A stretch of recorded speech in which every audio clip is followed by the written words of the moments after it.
झारखंड का घोटाले और पेपर लीक से लंबा रिश्ता रहा है, लंबी फहरिस्त है। नियुक्तियों के लिए वैकेंसी तो निकाली जाती है सरकारी नौकरी के लिए, लेकिन होता क्या है? प्रश्न पत्र लीक कर दिया जाता है और इसमें सालों साल वैकेंसियां लटकी रहती है। एक बार देखिए ना, फिर से 2023 में उत्पाद सिपाही की वैकेंसी आई थी। लंबी प्रक्रिया चलते चलते 2026 में आज उत्पाद सिपाही की लिखित परीक्षा थी। जब इसका दौड़ हुआ था तो कई लोगों की जान चली गई थी। आज इसका परीक्षा होना था। 160 लोग पुलिस की हिरासत में है। तो सोचिए कि कितना बड़ा स्कैम चल रहा है झारखंड में। एक तरफ ट्रेजरी घोटाला जो है वो आपको मैंने बताया, पिछले 2 एपिसोड हम आपको बता चुके हैं कि ट्रेजरी घोटाला किस तरह से हुआ। एक बार फिर से हम आज ट्रेजरी घोटाले पर ही बात करेंगे, लेकिन उसके पहले आपके लिए ये जानना जरूरी है कि झारखंड में आखिर चल क्या रहा है। जो होना चाहिए वो नहीं हो रहा है। झारखंड में सूचना आयोग का गठन नहीं हो रहा है, झारखंड में महिला आयोग का गठन नहीं हो रहा है, लोकायुक्त की नियुक्ति नहीं हो रही है। कई वैकेंसियां जो है वो पेंडिंग है, उसके लिए वैकेंसी नहीं आ रही है, और जिसके लिए वैकेंसी आ रही है प्रश्न पत्र लीक हो जा रहा है। भैया मास्टरमाइंड है कौन?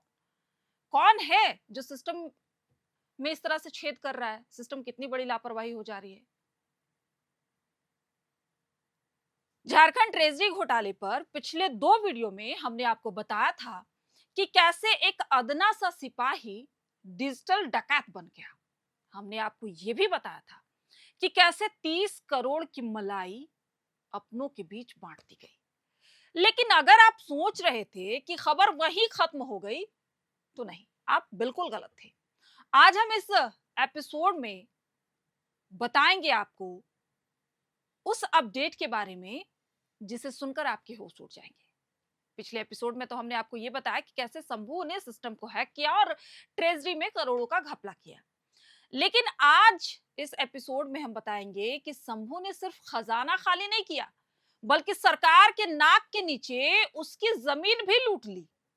हजारीबाग में शंभू का वो आलीशान मकान जिसे वो अपनी रियासत समझता है, दरअसल वो खास महल की जमीन पर बना हुआ है। अब उस पर जिला प्रशासन ने नोटिस चस्पा दिया है, क्योंकि ये जांच के दायरे में आ गया है। अब इतना ही नहीं, जिस ट्रेजरी घोटाले को हम हजारीबाग, बोकारो और पलामू तक सीमित मान रहे थे, अब वो 24 जिलों तक पहुंच गया है। इंटरनल ऑडिट शुरू हो गया है, लगातार जांच की जा रही है। नमस्कार, मैं हूं प्रियंका मिश्रा और आप देख रहे हैं एयर नाउ।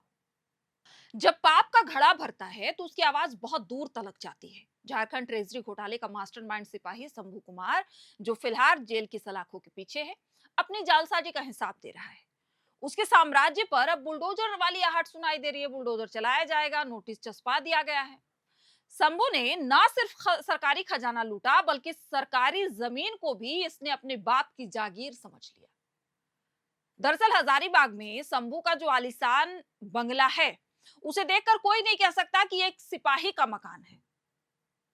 लेकिन जब प्रशासन ने कागज खंगाले तो पता चला कि शंभू ने चोरी भी की है और सीनाजोरी भी। जिस जमीन पर यह आलीशान बंगला बनाया गया है, वो खास महल की जमीन है। आसान भाषा में अगर हम आपको समझाएं तो ये वो जमीन होती है जिसका मालिकाना हक सरकार के पास होता है और लोग लीज पर लेकर उसमें अपना कार्य करते हैं। लेकिन इसने तो भैया आलीशान बंगला बना दिया। जांच में खुलासा यह भी हुआ कि इस जमीन का हक किसी और के पास था, लेकिन शंभू ने वहां अपना किला खड़ा कर लिया। अब हजारीबाग जिला प्रशासन ने उसके घर पर नोटिस चस्पा दिया है कि दस्तावेज दिखाओ वरना घर खाली करो। घर को सील कर दिया गया है। इसका सीधा मतलब यही है कि जो पैसा ट्रेजरी से निकला, वो उस पैसे से ये घर बनाया गया। साथ ही कागजों में भी हेराफेरी की गई है। और ये सिस्टम की कोई छोटी मोटी लाचारी नहीं है। ये पूरा सिस्टम ही लाचार है, बौना है, और सिस्टम में करप्ट लोग बैठे हुए हैं। आप लोगों को लग रहा था कि ये खेल सिर्फ हजारीबाग, बोकारो और पलामू तक सीमित है, लेकिन अब 24 जिलों में ये सड़ान फैली है। हर जगह से भ्रष्टाचार की बू आ रही है। पलामू में इंटरनल ऑडिट शुरू हो गया है, चाईबासा में इंटरनल ऑडिट शुरू हो गया है। सोचिए पैटर्न कितना डरावना है। एक सिपाही हजारीबाग में खेल करता है, गया में प्लॉट खरीदता है, मुंबई पैसे भेजता है, और उसी दौरान पलामू में भी खजाना खाली होता रहा। चाईबासा में भी होता रहा, धनबाद में भी होता रहा। कैसे पॉसिबल है? इससे ये पता चलता है कि सॉफ्टवेयर के जिस गेट से शंभू घुसा वो पूरे झारखंड के लिए खुला हुआ था। गया एयरपोर्ट के पास शंभू के नाम से जो 9 प्लॉट मिले हैं उसकी कीमत करोड़ों में है। एसआईटी अब ये पता लगा रही है कि इन प्लॉट्स की रजिस्ट्री के लिए पैसा कैश में दिया गया था, ये चेक से। अगर ये पैसा ट्रेजरी से सीधे खातों में गया और वहां से जमीन खरीदी गई तो ये मनी लॉन्ड्रिंग का सीधा सीधा केस बनता है।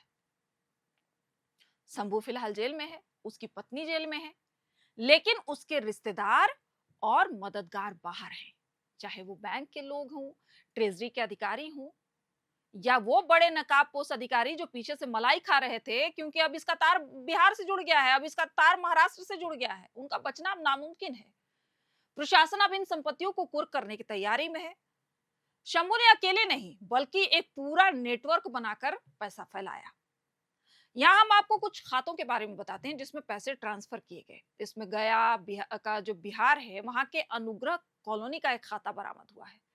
शेरघाटी के गुरारू का परैया बैंक अकाउंट, गांधी मैदान के पास एक बैंक अकाउंट, पलामू में बैंक अकाउंट जहां पैसे ट्रांसफर किए गए, पांकी में पैसे ट्रांसफर किए गए, महाराष्ट्र में बोरीवली, हजारीबाग में, अमारी में, चतरा के तपेज में, औरंगाबाद में कई जगह पैसे दिए गए और ये खाते वहीं के हैं। अब कई बड़े चेहरे बेनकाब होंगे क्योंकि ये खेल सिर्फ शंभू रजनीश या कौशल किशोर पांडे तक सीमित नहीं है। अब बैंक खातों की जो लंबी फहरिस्त, लंबी लिस्ट निकली है उसमें कई बड़े मगरमच्छ जो है वो निकल रहे हैं।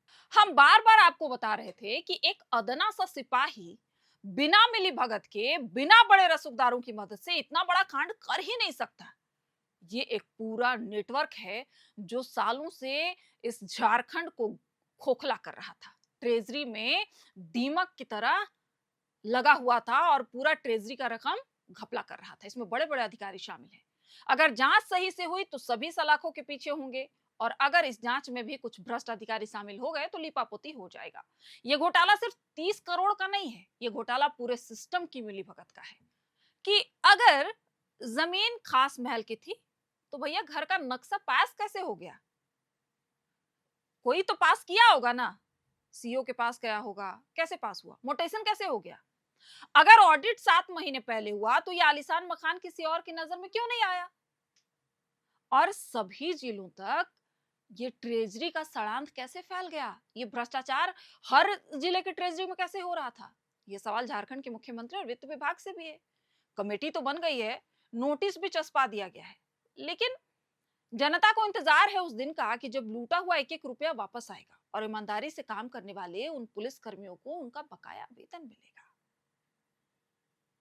उन चेहरों को बेनकाब करने का वक्त है जो सालों से झारखंड को लूटते रहे हैं।